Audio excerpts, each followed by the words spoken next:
Hello, hello, hello. It's Miss Gummy here. I had to. Oh, goodness. I hope you all are having a beautiful day. I just want to come on here for a minute. I got to write.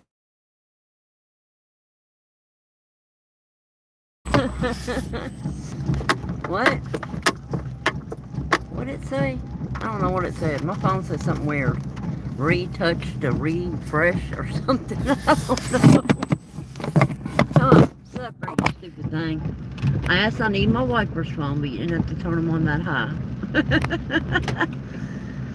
I gotta go get some ketchup. Making chicken nuggets and french fries for everybody tonight.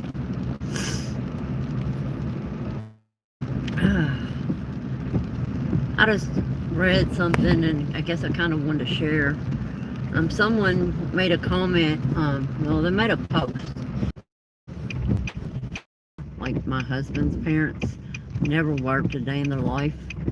Those kind of people that, and I'm sorry that it's not my opinion, those people need to learn how to make a dollar. Wish my mama had a work to show me, what it was supposed to be like. My mom was mentally challenged.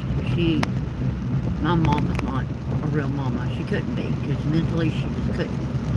And it wasn't her fault.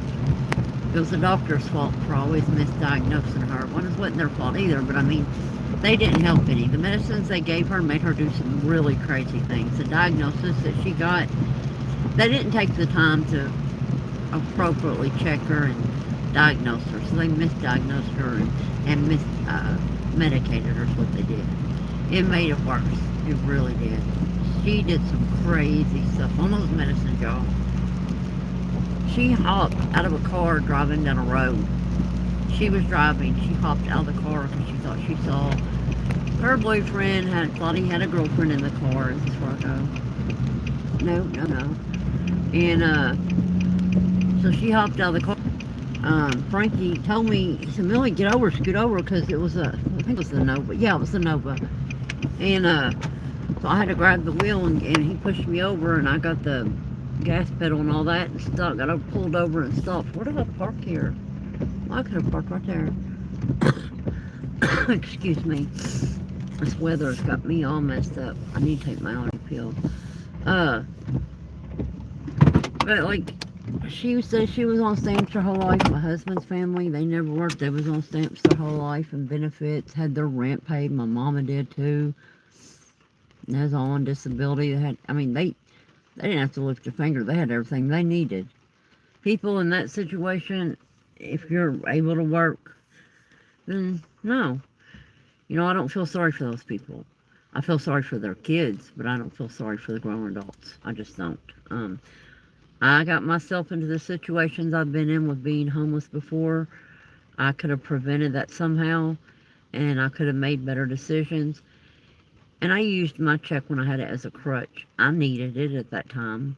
But my mentality was, you're going to be in a wheelchair, don't screw it up by making it sooner.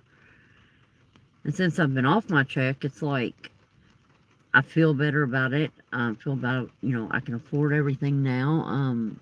And things of that nature. But I ain't gonna lie, my body is being affected. It's really being affected.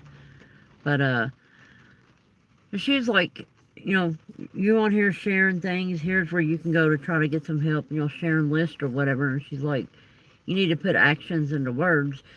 And like I told her, I said, everybody shouldn't just be worried this coming up month about being a humane person and being kind and worried about your fellow neighbors.